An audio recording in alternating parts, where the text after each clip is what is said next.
Hi and welcome to the second Margret Unplugged. So I'm sitting here in my cozy sofa and I decided that I wanted to tell you about my son.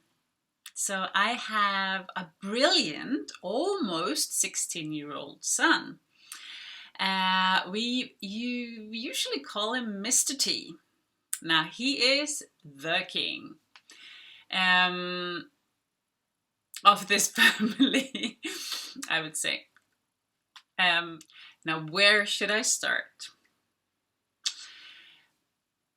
I fell in love, and when you are in love, it's quite easy to like fall into this building a home, building a family, doing something together, having something together that's just mine and his.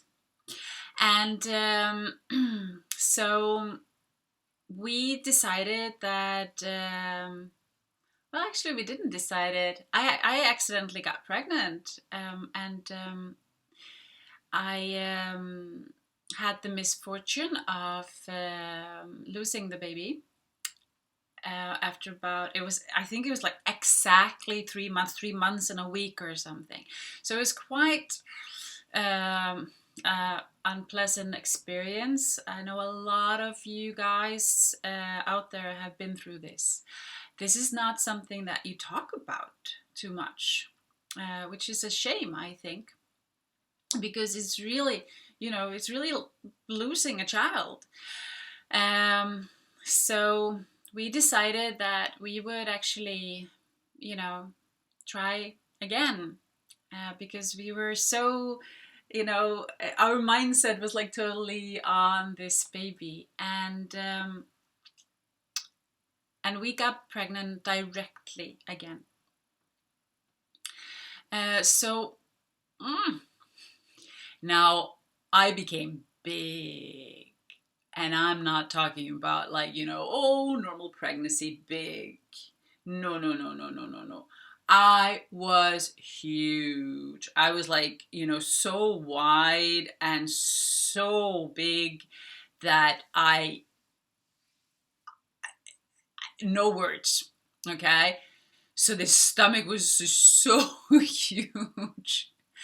And during this pregnancy, me and my boyfriend at the time and my oldest son, who was 9 years old, we moved to Iceland. I had always said that I wanted to move to Iceland, and now was the time. So we did like the whole moving, and my boyfriend at the time was studying, so he applied for some scholarships and could do his master's degree in theology at the Icelandic University. Now, coming there, I might throw in some pictures. Let's see. Coming to Iceland was a shock. When you've been away for a while, you kind of think that it's one way, but it's a total different way. My two best friends were also, one of them had a baby, I think like a year before me, and he was quite sick, so she was a lot into that. And then my other best friend, she was pregnant, or she just had a baby. I think she's just a few months older than my son. And and then I had my grandparents, and they were quite sick. I have my cousin Raka, and she is one of the most brilliant people I have ever met in my life, but she's very, very busy. So, hanging out at her place, not expecting a film crew or a party or, whatever can happen. And I wasn't really in that place because I was huge pregnant. I got is it called Caesar when you cut the stomach up? Because I was so huge, and they said that I had like double of water and I had like double of everything. And I know now that this is a sign of that something maybe isn't right. So that was a teaser, wasn't it? And at the day of the operation, we were supposed to get a little boy. I came to the hospital, and the doctor, she is a relative of mine. I don't know her that well, but still, she said, "Oh, we're strong women. You can, in this family, we can, you can deliver the baby like normally." And I was just like, "Can I?" But the baby had turned around, so he had his head up here and his bum down there. So they decided that they would turn the baby around. And I tell you guys, that is the most painful thing. I was so shocked. It was just like, I don't know if you can even imagine that somebody would push your, I don't know, like your ribs or your hand or something like to a different place inside your body. It was that feeling. It was horrible. But they succeeded, and and I was going to deliver the baby. Now, I don't know, maybe 6 or 7 hours later, I had to have this Caesar thing, and it was bad. It was really, really bad. So I lost a lot of blood. I remember them cutting me up. I remember them taking the baby out. What I remember mostly is the water. Now I had like double of water, like I told you. So it was like a flood. It was like out of me. But when that happened, I passed out. And I passed out like badly. They almost lost me there. And I remember I was lying there and I was thinking, I'm gonna die now, and that's okay. I got this brilliant boyfriend, and he'll take care of the kids and he'll be good to them. It's okay. I'm done.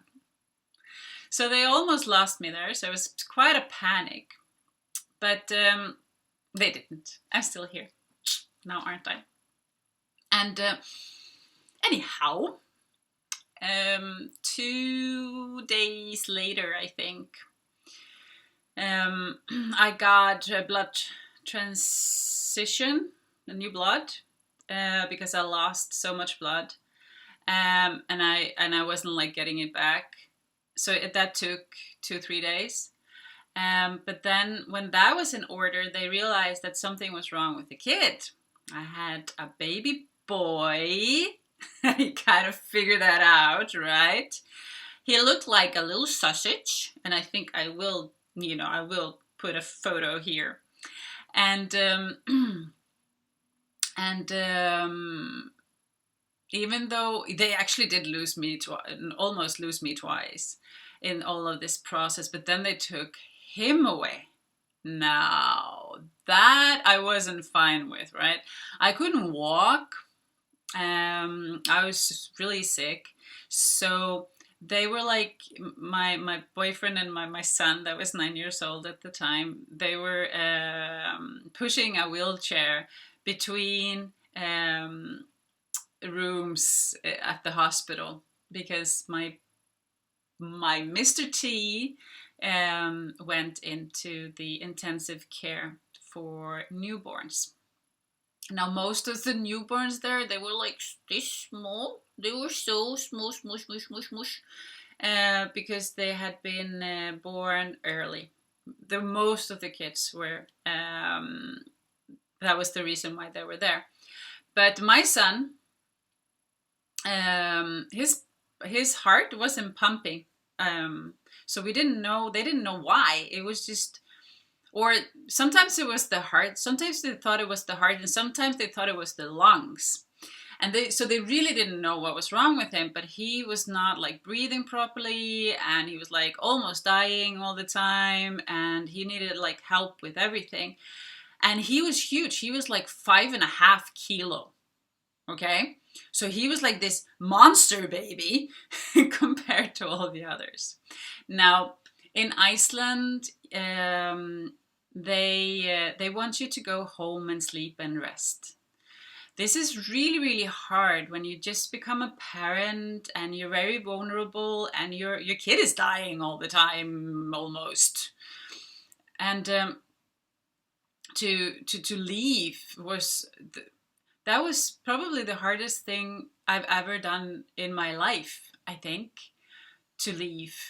But they were so nice. They were like, you need to take care of him when he is well and comes home, and then you need the energy. So I want you to go home and you sleep. I couldn't sleep, of course. I would sleep maybe for a few hours, and then I would be at the hospital like at 2 o'clock in the morning or 3 o'clock in the morning. I would be sitting there by his little bed. But the doctors were doing everything. Sometimes the people who were working there, the nurses and the doctors, they would take us, by the back and just like kind of push us out, and they'll go like, yeah, don't you have like an email to send to somebody, or go to the bathroom or something, come back in about an hour or whatever. And then once I actually did look back, and when I did that, they had they were, I don't know what they were doing. It was an operation, but it was like blood everywhere. Ugh. It's so horrible to see your little baby. It's like a week or 2 weeks old in that situation. So I would say that the next like 6 months was like being in some kind of a bubble. I would try to do what they told me to do, to go out and sleep, go home and sleep. I would also go to the ocean, to the beach, and scream.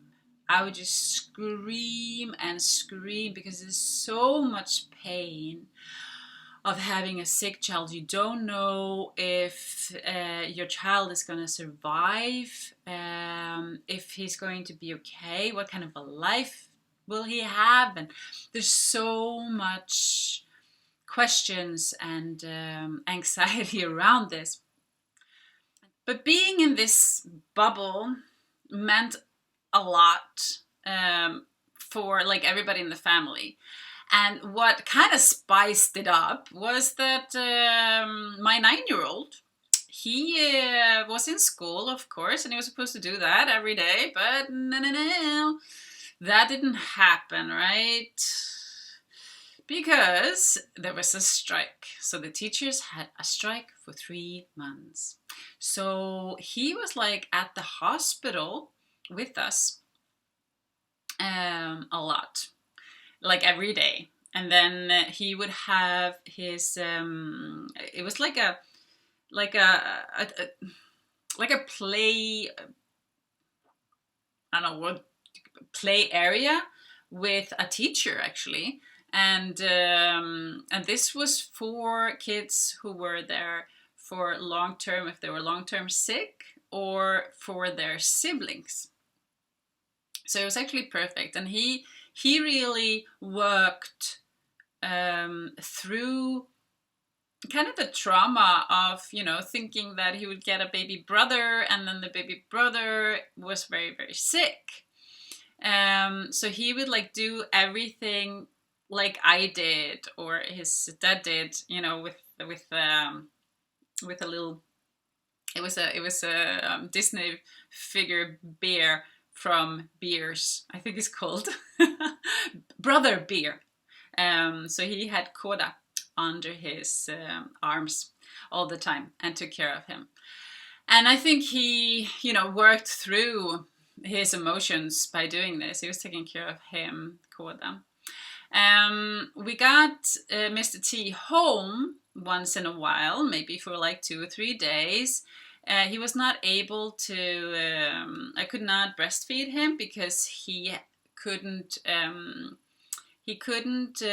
do the sucking kind of, and he couldn't kind of receive food either in his mouth because he couldn't coordinate it. So he would have a little thing in his nose, and we would give him food. In December, so he's born in October 6, and when it was Christmas time, we really wanted to go to north of Iceland, to go to my dad and spend Christmas there. Now, north of Iceland, this is, now he's turning 16, so this is 2004. And I don't know if it rings a bell, but 2004 December was chaotic. It was a big tsunami. And the doctor of Mr. T, he said, no, we were not allowed to go. And we really needed to go to my dad and my stepmom. We just really needed somebody to just take care of us. And just, not make food and just be. So both me and my younger son, we started crying when he said no to us. And so he felt sorry for us, the doctor, and he said, okay, you're allowed to go, but I don't like it, and it's under one condition.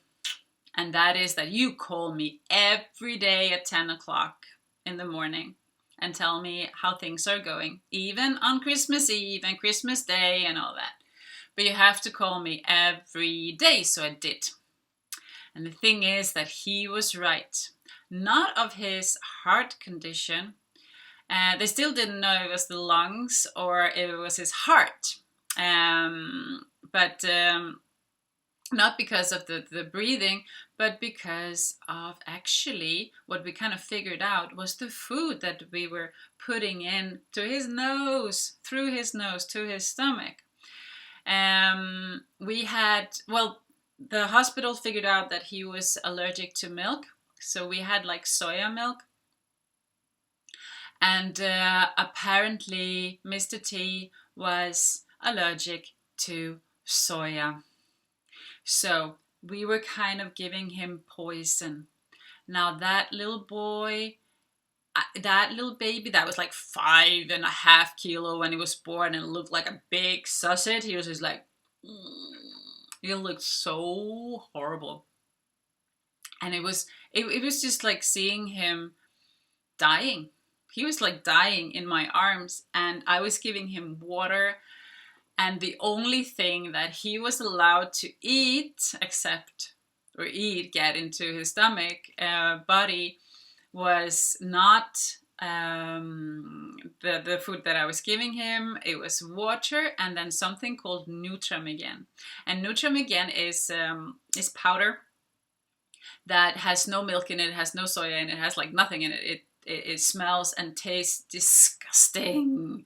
But it is, full with vitamins and everything that you need, but with no milk, lactose or proteins, and has no soya in it. Now this Nutramigen is really, really hard to get. It's not that usual. So you can get it in the pharmacy, but there was only one box in a close town in north of Iceland. So my dad lives in Sauðárkrókur, which is in north of Iceland, and then about an hour from there, there's the second biggest city in Iceland is called Akureyri. So I have a cousin in Akureyri, and she could go to the pharmacy and get that box of Nutramigen. At the same time, in Reykjavik, where we lived, we were in contact with the doctor, of course, and they had one box of this. And there was one flight to Akureyri. So we, of course, really needed that box. And my cousin Matti, he did like a Mission Impossible thing. I really would have wanted this on film. This is so cool. But he would drive. He drove to he had like half an hour or something. This is crazy time limit. And he drove to the hospital. He got the box of Nutram again. He drove to the airport, and the flight was just leaving, and the pilot was actually walking towards the plane.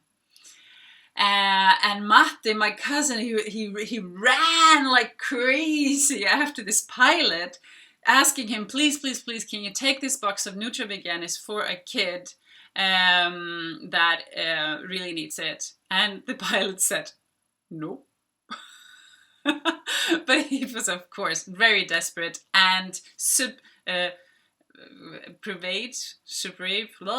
my English, sorry about that, talked the pilot into taking the box with him. Now, this is on Christmas Day, and we have 2 boxes of Nutram again in Akureyri, an hour from where we are, and we cannot get there because it was a snowstorm. It was crazy weather. Not even like, the big trucks that are saving other people could get from one place to another. And this was just totally crazy. We couldn't get these boxes. And we're like trying to figure this out because there are no flights. There are no, not even like the police or the rescue personnel can go. And so I'm sitting there. I'm actually at my great grandmother's. The TV was on. I remember this so well. The TV is on. And I'm sitting there with my kid that is just getting skinnier by every second and is just dying in my arms. And there was a lot of like older people sitting by the table, and these news were coming in about the tsunami, and you really didn't get, grasp the catastrophe.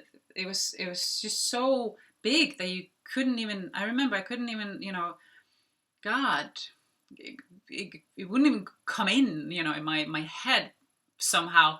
But it was about, it was Thailand and things like that. And I remember the people at the same table, and they're talking about, I don't know them very well, don't know what people that were, but they were talking about Thailand, and they were being racists and saying that there were people coming, to Iceland just to marry, or, guys are going there to like buy a wife, and horrible kind of prostitution. And but what they were mostly talking about was that the women from Asia were bargaining in stores. Oh my God, the shame. Blah, blah, blah, blah. And they were just being so racist and so respectless. And I got so angry. I was very sensitive, but you should never, ever say yes to this. So, and at the same time, there was this news about the tsunami, and there's so many people who were dying and dead, and, and they're talking shit. So I remember standing up, and I was just like, you're, fucked up. But I didn't really have the capacity really to stand up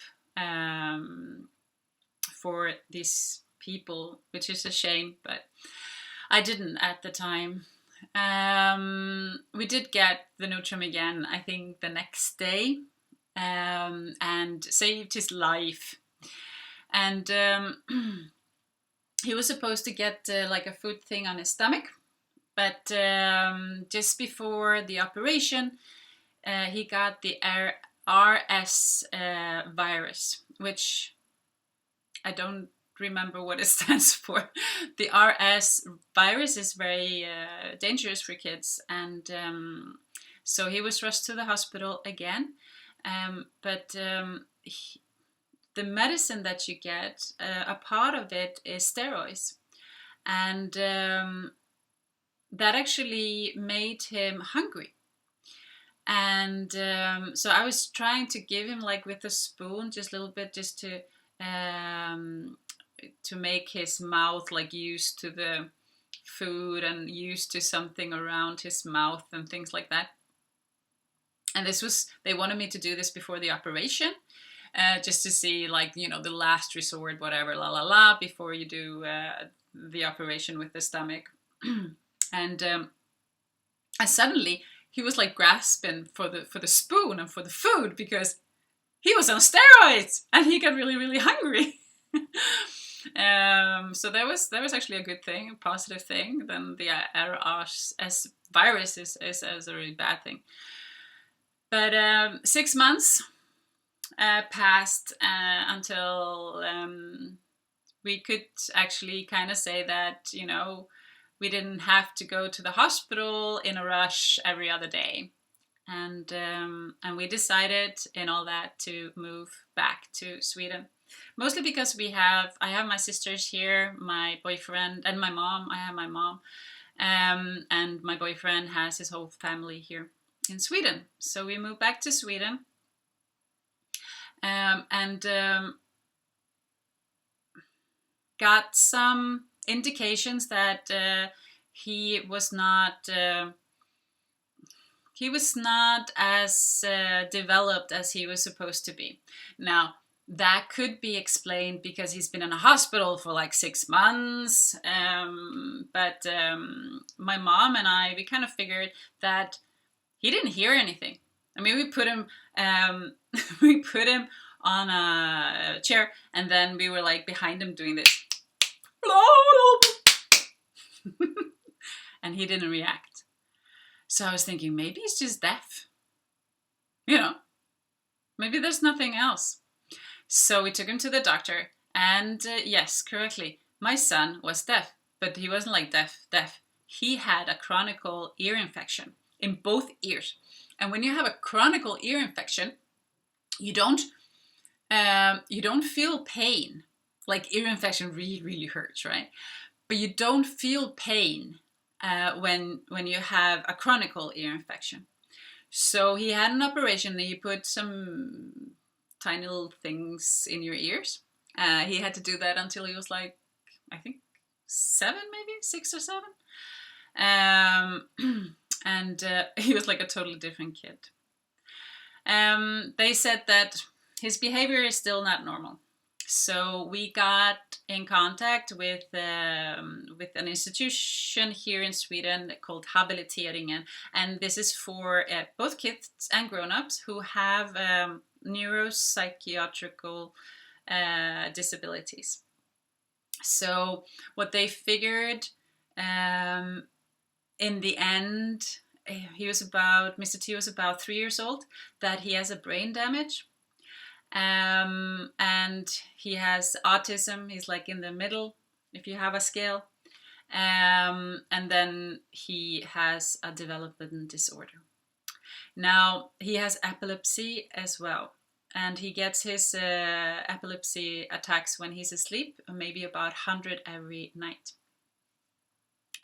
And of course, I did forget to tell you that it took about 6 months to get the results of why he was so sick in the beginning, and that was it was a virus, and it was a common virus that we get all the time just by coughing or something. We don't even necessarily get sick. So I probably got some virus in my throat when he was just a fetus. He was 3 weeks old. So what happens was, this virus was in my body, and it kind of just like took the little fetus and just owned it. And that brings the same brain damage as my son has. Is called migration something. So the cells don't migrate. They don't go to the places that they're supposed to go. They just stop somewhere, and they're somewhere in a group. If this means that he has autism, not necessarily. He could have had that in any case. We don't know that much about the brain, actually, to say what's what. But the development disorder, of course, came a little bit later, and maybe he's about 6 years old in his head at the moment. He does follow his sister. He has a sister who's 4 years younger. He does follow her a lot, like in her states of development, which is really cool.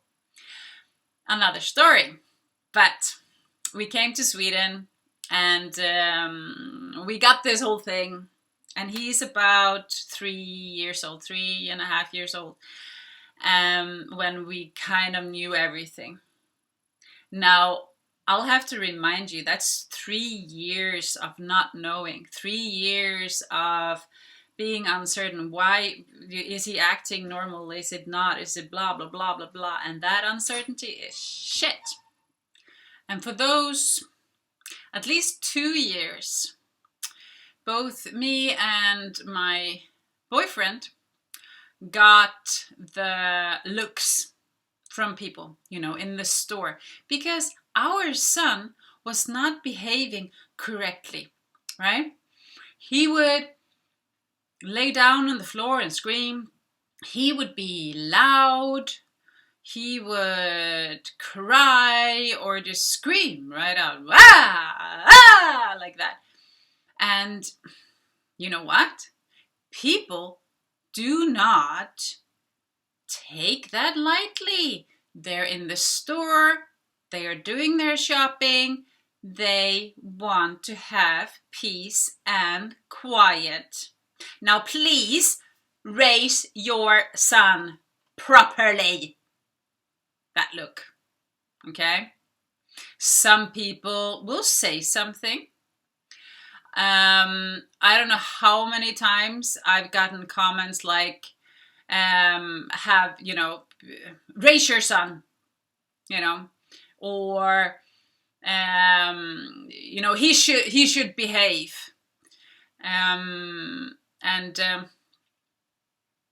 then we have all kinds of sounds that people make. They go, they will make sure that you know that your kid is bloody annoying. It takes a while to, you never get used to it. It's just, it just hurts you so much in your heart. But to endure that every time you do something, after a while you kind of put up a little wall. First, I was ashamed, I was just like, oh please, we'll just leave. When you do have a child, you know this. I mean, everybody who has a kid has been in the store and the kid goes bananas because of something or nothing, and then you get all these looks, and some people, they say stuff to you that's really, really mean, without really knowing anything about you or your kid. And it really doesn't matter. You don't have to have a kid with a disability to do this, for this to happen. When you do have a kid with disabilities, it happens more often. I have both, I know. It happens much more often. I'm talking about like 70% more when you have a kid with disabilities. And the worst thing is that parents with kids with disabilities, they have so much to struggle with inside, like bad conscience, because they don't feel like they're good parents, because they're having to deal with something that I've never seen before. The kid doesn't react like you think it will react to you know, certain things, and everything is new, and everything is you know, it's strange. It's a strange world to enter, and you feel like you're not enough. You feel like you are failing as a parent, and you have bad consciences because you want to be a good parent, and so on and so on and so on. So for the parents, for us who have kids with disabilities, to have to endure other people's negative shit while we're just, you know, minding our own business because they sound is just terrible, or that we're actually trying to make things work. Like, the thing is that it happens, and it happens a lot, and this is actually one of the reasons that I wanted to tell you my story, is because I don't know who you are. Are you a parent that have been through this? Are you a parent with a normal function kid, or with an abnormal function kid? And I do this because there's no normal, not in my book. You're all crazy weird, and so am I. But this summer, I was going to fly to Iceland like I always do. So I take a week with my son, and I take a week with my daughter, not together because that's too much, and I want to be a good mom to them. So I have to rearrange everything that I do so that Mr. T will always succeed in what he does. Now, that's not up to him, that's up to me. Okay? He's the one who has a brain damage. He's the one who has autism and development disorder and epilepsy. I do not. Okay? I will be the responsible adult. And this, a lot of people really don't grasp this, that for these kids to succeed, they need to have an environment for them to succeed. And that would be your job. In this case, my job. So I arrange everything in my life so that Mr. T succeeds. I fail a lot, but I do learn. Flying to Iceland now is like a smooth pancake. It's great. It took me, I think it was like 3 or 4 years to train him to go on an airplane, to sleep somewhere else for a week or something, and then go somewhere else. It needed, once when he was about 5 or 6 years old, he was turning 6, me at the time, my husband, and then we had like a 1-year-old little girl with us. We went to Iceland, and we, our bigger son, he was there already, so we met up, but we were like driving around. We were there for 3 weeks, and it was like the worst vacation I've ever had in my life. He totally panicked because even though we were like for 1 week at a time at one place, it was just too much for him. It was too much new stuff in Iceland. Everything was just too much. And he was just totally nuts. He was totally crazy. He was like screaming. He didn't sleep. And he was just like acting out, biting everything, hurting people. Oh, it was horrible. And I mean, I cannot imagine his pain because he was so confused. He didn't know what this reality was. Now, after that, it took me about, it was probably like 3 years that I trained him being in an airplane. So we would go to like Estonia or different East European countries where it takes about an hour to fly. So it was a small trip, but it was still an airplane. And then we would live at an apartment hotel. We would have a people with us, babysitters and assistants and things like that, and it's quite cheap to fly to Eastern Europe, so I could do that. But you know, everything has its own process, and you know, you don't realize that when you just see us in the airplane and he's screaming, that it took me like 3 or 4 years for him to get where he is at right this moment, and that's like nothing compared to, you know, if he wouldn't be prepared. And so I learn, and it's always me. If he flips, it's me. I look at me. What did I do? Didn't I prepare him? Did I make a schedule for him? You know, did he get confused? Where did he get confused? Where was I not clear enough? And blah blah blah blah blah. This is what we do all the time. So we go to Iceland every year, every summer. We fly to Iceland. First I took both the kids. It didn't work because I couldn't be there for both of them. So now I take one kid at a time, and I spend a week in Iceland. And this year, there's a pandemic going on. It's 2020, yay! So no Iceland. And I'm thinking, okay, so how can I do this? So it's, let's say it works for him. I know the guy, you know, an airplane, boat, a train. Same. Almost. So I was like, well, you know what? Because of Corona, we can't really go to Iceland. We can't go to an airplane. So we'll take a boat instead. And he was like, first he just didn't say anything. And then 2 days later, I kind of said it again. And he was like, Caruana. The plane is sick. It's Caruana. So he calls Corona. So, and I was just like, yeah, exactly. So the plane is sick, so we can't go to Iceland. We'll go to a boat instead. And I was like, okay. So, you know, brilliant. We went on a little cruise, like 24 hours, left one night. And he has certain ideas about this as well, because he's been on a little cruise before. He loves it. And there's a lot of things to play around with, and there's music and there's dancing.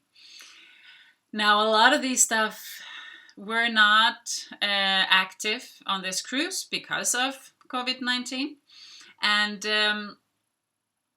you know, you do the best you do. You know, we went to dinner, we dressed up, and I'll tell you, since he was about, I don't know, 4 years old, every time he's dressing up, he wants to wear a dress. Because then he looks his nicest. And of course, he can wear wherever he wants. And it's his decision. Now, that decision has gotten a lot of I've gotten very criticized because of this, because I allowed him to have a dress on if he wants to have a dress on. And one of his grandmoms actually comment on this once. She said that I was embarrassing my son, and he was maybe he was like 10 or something, or even younger, 8. And we were going to like a big celebration, like with the whole town where they lived, and she said that I was embarrassing him, and it wasn't enough that he has a handicap. Now, I would say that says more about her than it does me or him or anybody. I'll tell you that his cousins, they actually stood up for him. 3 guys. They went upstairs, they found some dresses, and they wore dresses the whole day. They weren't doing it with tits and makeup and whatever. This like, you know, okay, this is a nice dress, I want to wear it. I can wear wherever I want as long as I think it's nice. that meant so much to me. And I have to tell you guys to stand up for people who are treating your family members or your loved ones, doesn't matter if they're family members or not, but your loved ones badly. Stand up for them, stand strong, stand there. It's worth everything. I've even had a very close family member, even though grandmas are close as well, but even closer, that my son was not welcome to his wedding. And I have to regret one thing, and that's going to that wedding. I actually went. It was one of, it's like a worst emotional experiences, because my son wanted to wear a dress, and that was not acceptable in that community. This ruins every relationship, of course, that you have. Same goes, but now that was just because of his choice of clothing. He was a guy, and guys shouldn't wear dresses, right? Fuck that. He can wear wherever he wants, whatever makes him happy. Now that's my job as a mom, to raise my kids, to have their own identity, to have their own, power, and stand strong there. There was this teacher at my son's school, and he said to me that, okay, so stop teaching him stuff. We can take care of that. Your job is just to love him. Just flood him with love. And I will. That was a really, really good advice, because remember I said about the bad conscience, and you're not enough as a parent, and you don't know what's happening, and you don't understand, and you do everything wrong, and you just, you take it inside, and you just go bam, bam, bam on yourself, and that doesn't help anybody. And I just overflowed Mr. T with love. That's my job as a mom. That's my responsibility. And I take it very seriously. And it's just so many things that have happened that are so crazy, both with family and friends when he's not invited to parties. This is also like a huge thing that I've actually said goodbye to a friend that was not inviting him to her son's birthday parties, because my son did not fit in. And this is these were like kids, they were like 6, 7 years old. And he was not allowed to come, he was not invited. And if you have that attitude towards my kid, then we're not friends. Sorry. Of course, Mr. T can see that his sister has friends, and his sister goes to parties much more often than he does. So every single little party that he's invited to is huge. That's his, and he's going like, my friend. It's my friend. Of course he understands, even though he cannot express his feelings, and he cannot express so many words. He can feel it. He knows. So it's very, very important to stand up and just stand really strong. This is a person that I love, and you do not treat him badly. At this cruise, coming back to that, I went into the woods and now I'm back. At this cruise, he put a dress on, and I shaved him. It was actually my first time shaving him. I was very nervous. I've always done it with like a machine before. It's not a problem, but now I actually did it with a real one. Crazy things that you do, guys. But we went to dinner, and it was so nice. And then, we went to do some other stuff that we could do on the boat for kids. And then he was like, I want to go dancing. So we went and to like the disco, but it wasn't like a disco, but it was a band. It was like two guys playing, and they were playing really, really soft music. Okay, no dance music. And then on the dance floor there were chairs. So we sat on chairs like on the side with a table. I bought us something to drink, and then we danced like this, like a couple. He wasn't really happy about that. He was just like, nah, let's go. We'll go over there to the stage and dance. And we went there, and I was thinking at that moment, well, you cannot have any prestige at all when you're a mom to this guy. He was too cool for me. So he was just not really dancing with me. He was like walking around, dancing, saying to other people to get up. And he was like applauding. And he was, being the host and being so cool. And I was standing.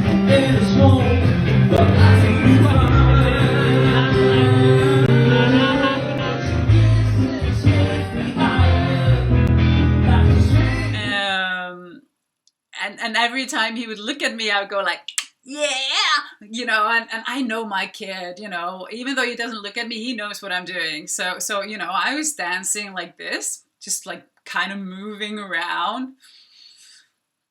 That's what I was doing. And I was doing this, to him.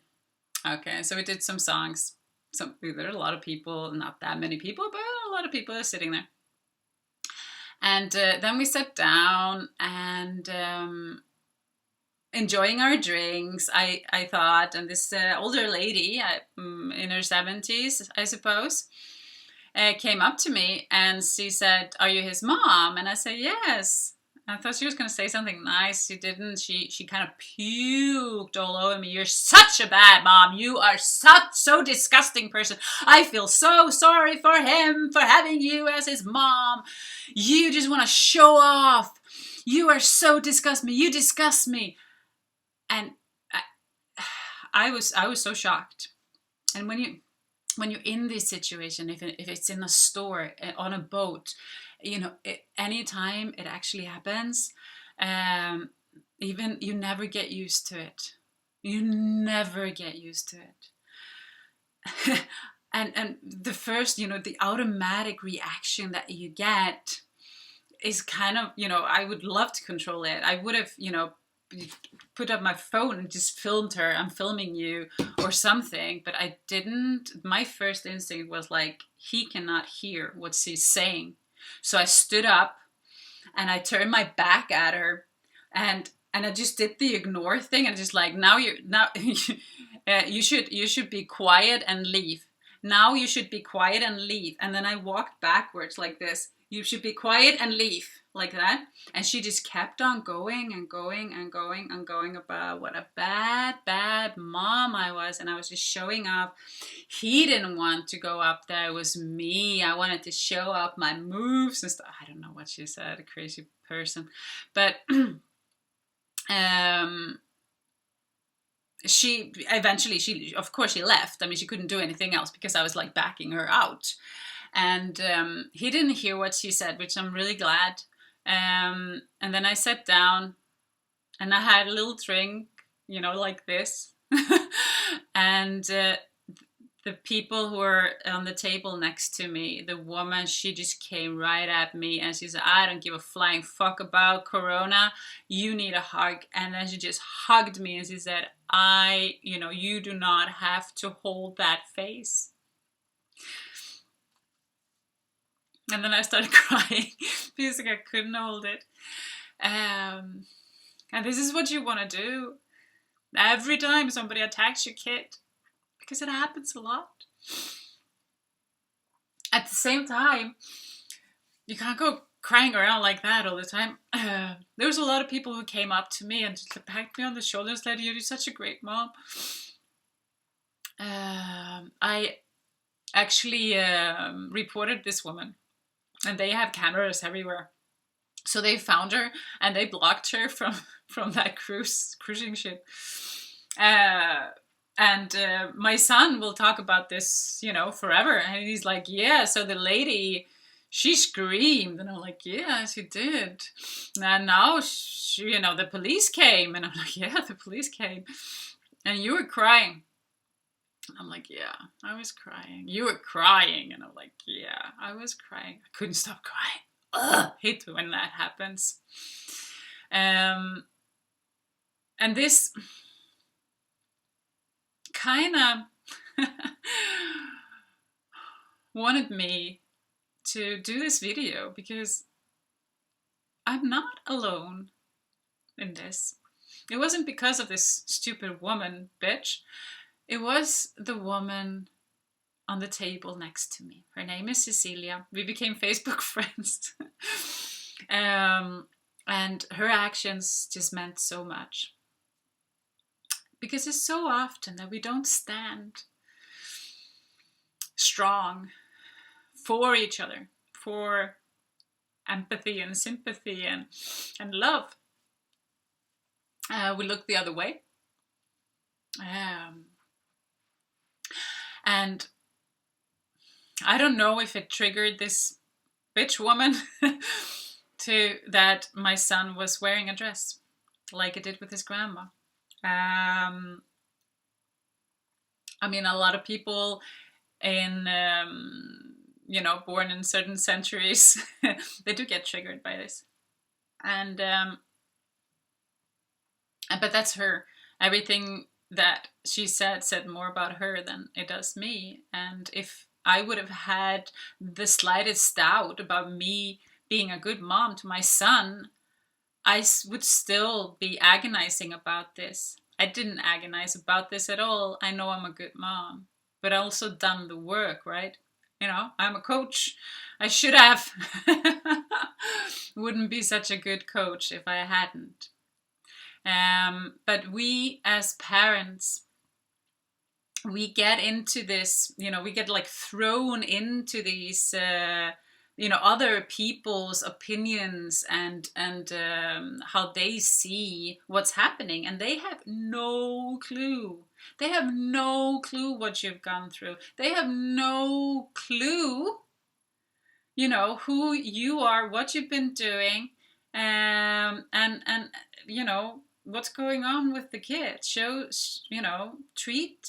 Treat people, with at least that respect to check it out. When you see when somebody is really, treating somebody badly, stand up, say something, do something. And this goes for, your family members, your loved ones, but also for strangers. But this is not just saying it, it's actually to get the courage and just like, whoa, what the hell just happened here? This is not okay. So for all of you parents out there who have a kid or a loved one with disabilities, I feel your struggle. I know it. I know it. And,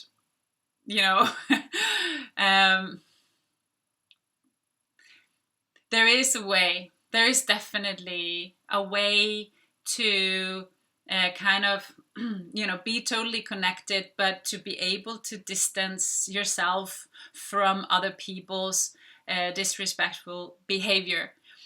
And that will save you a lot of energy, and it will make you a better parent.